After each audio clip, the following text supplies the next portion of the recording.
What if I told you the world's oldest airline just made a decision that sent shockwaves through the entire aviation industry? KLM, known for its Boeing fleet, has broken its historic bond with Boeing and switched to Airbus. Why would they make such a drastic change, and how will it impact the future of air travel? Stay tuned to unravel the reasons behind this monumental decision. Over the years, KLM has predominantly relied on American-made Boeing aircraft to populate its fleet. With Boeing as their primary supplier, KLM's skies have been long filled with reliable Boeing planes. But recently, KLM shocked the aviation world. Contrary to expectations of sticking with Boeing's 787 Dreamliner, they chose Airbus's A350 instead. But what drove KLM to make this surprising choice? Before we uncover the reasons, let's journey back through KLM's rich history and its vital role in connecting Europe to the world for nearly a century. How did KLM's past shape this monumental decision? Stay with us to find out. KLM was founded in 1919, sparked by an aviation exhibition organized by Albert Plessman. With royal support from Queen Wilhelmina, KLM was awarded its royal designation that same year. The airline officially started on October 7, 1919,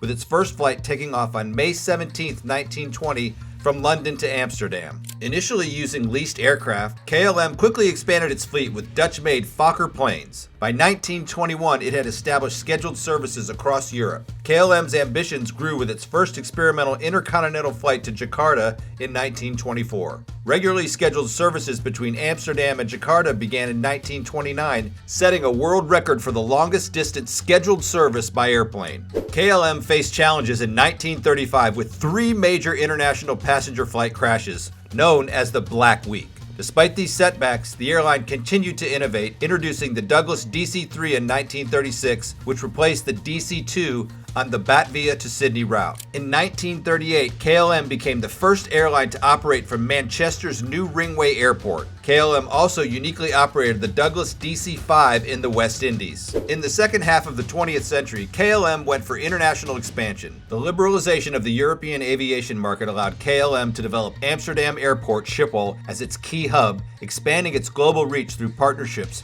including acquiring a 20% stake in Northwest Airlines in 1989. Despite merging with Air France, KLM maintained its joint venture with Northwest Airlines, which later merged with Delta Airlines in 2008. In 2007, KLM adopted the Amadeus CRS reservation system and underwent leadership changes with Peter Hartman succeeding Leo van Wyk as president. KLM received recognition for its exceptional service, winning the Best Airline Staff Service Award in Europe in 2012 and 2013. In 2013 and 2014, significant leadership changes occurred, with Camille Eurlings and later Pieter Elbers taking over as presidents. Currently, KLM operates 6 Airbus A330-200s with an average age of about 18 years, 5 Airbus A330-300s averaging around 12 years old, and 15 Boeing 777-200ERs with an average age of approximately 18 years. These aging aircraft will be phased out as the new A350s come into service, displaying KLM's commitment to modernize its fleet and improve operational efficiency.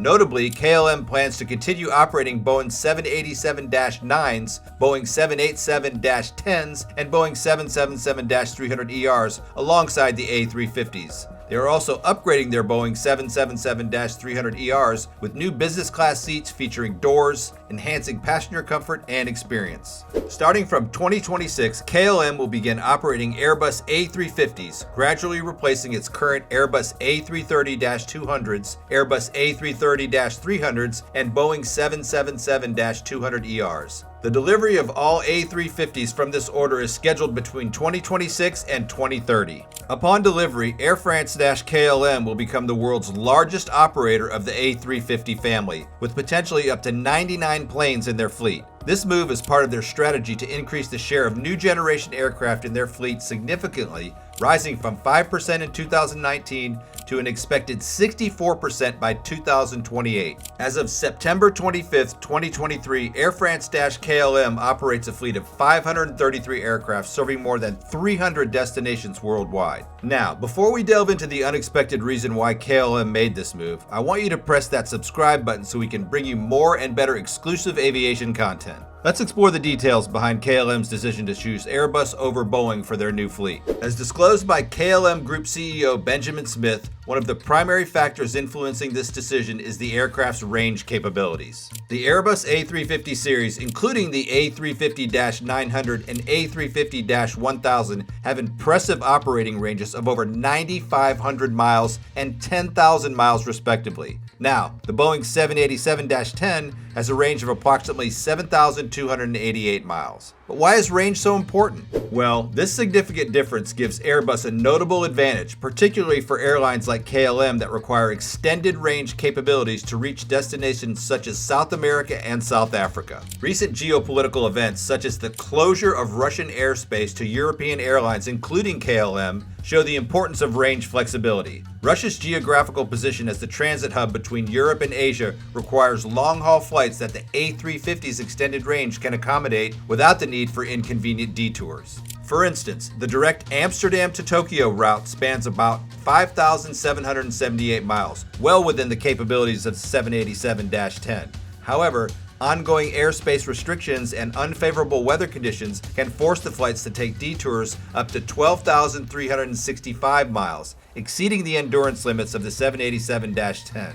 However, the A350's superior range ensures reliability even under challenging operational conditions. Therefore, the Airbus A350 comes as the preferred choice for KLM to maintain operational flexibility and efficiency across its global network, especially on routes requiring long distances and resilience against unpredictable factors. The second major factor influencing KLM's decision to go for the Airbus A350 over the Boeing 787-10 is pricing. In any business transaction, including aviation, cost plays a crucial role, and Airbus has positioned the A350 as a more competitively priced option compared to Boeing 787-10. The list price for the Airbus A350-900 starts at approximately $317.7 million US, which is lower than the Boeing 787-10, priced at around $338 million US.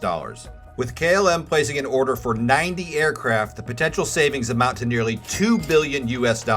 However, it's important to note that these figures represent list prices and actual purchase prices can vary significantly, especially when airlines negotiate discounts for bulk orders. Despite the differences in pricing negotiations, Airbus has demonstrated aggressive pricing strategies to attract airlines like KLM. This competitive pricing likely played a significant role in KLM's decision to switch allegiance from Boeing to Airbus for this particular deal. The cost effectiveness of the A350-900 aligns with KLM's financial considerations and strategic goals, making it an obvious choice in the middle of competitive market conditions. What kind of financial impact do you think such savings can have on an airline's overall budget? Now, let's dive into the third key reason behind KLM's recent decision: the availability of aircraft at the time of their deal.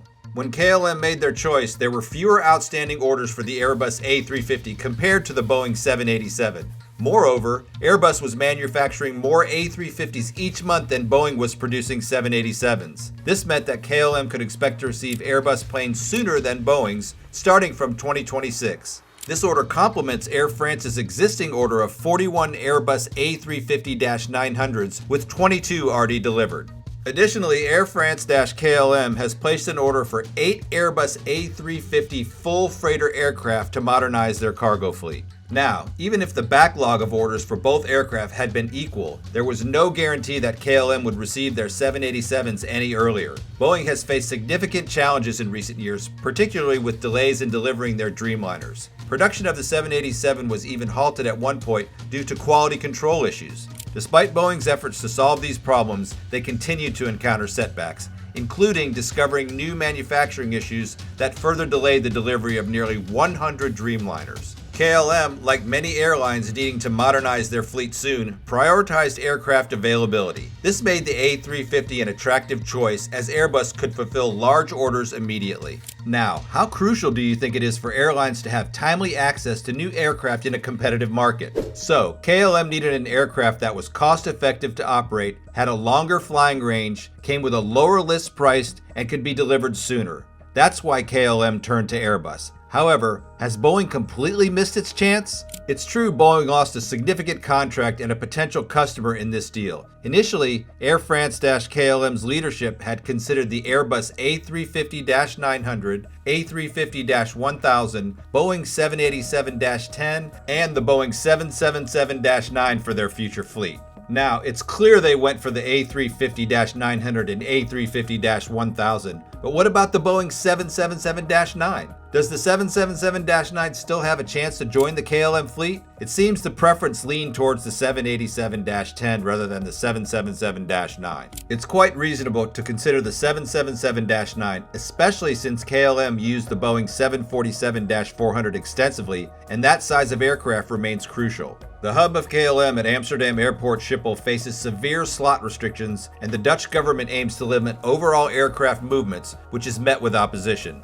Should these restrictions take effect, KLM might need larger aircraft to maintain capacity with fewer flights. How do you think these slot restrictions could impact KLM's operations and fleet choices? To determine if KLM will consider the Boeing 777-9 in the future, we must look at how their orders for the A350 are distributed. If KLM orders more of the smaller A350-900 variant, it might indicate plans to purchase more Boeing 777-9s in the future for their larger capacity. And if the larger A350-1000 dominates their orders, Boeing's share might decrease. Now, it's important to note that KLM isn't phasing out its 787s. Rather, they're strategically deploying each aircraft type based on its strengths and suitability for different market segments. Airbus, meanwhile, lacks a direct competitor to the Boeing 787-9 or 787-8 with their A330neo, which targets specific shorter range routes predominantly across the Atlantic, where its economic advantages are more pronounced.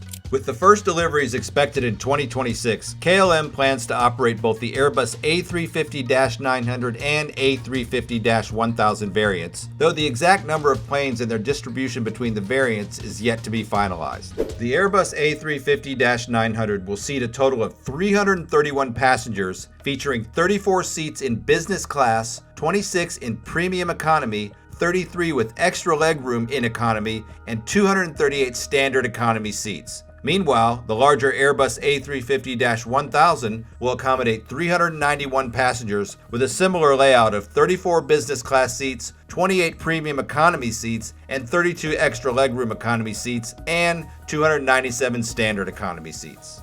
These configurations represent a significant increase in capacity compared to the aircraft they will replace. Currently, KLM's Airbus A330-200s carry 243 passengers. A330-300s carry 292, and Boeing 777-200ERs carry 316 passengers, making even the smaller A350-900 a higher capacity option than KLM's largest current aircraft. KLM's decision to go for a dense 3-cabin layout with a substantial number of economy seats shows their strategy to target a broad range of travelers while maintaining operational efficiency. This is different from Air France's more premium-focused configuration for the A350-900, which includes a larger business class cabin targeting higher premium demand at Charles de Gaulle Airport. Looking ahead, there are uncertainties regarding the exact allocation of A350s between KLM and Air France within the Air France-KLM group. However, with KLM planning to retire at least 26 older aircraft, a significant portion of the 50 firm orders will likely be allocated to KLM. As KLM navigates these fleet upgrades, potential slot restrictions at Amsterdam Schiphol Airport could influence the final distribution of A350 variants. These are the issues involved in fleet planning amid evolving market conditions and regulatory frameworks.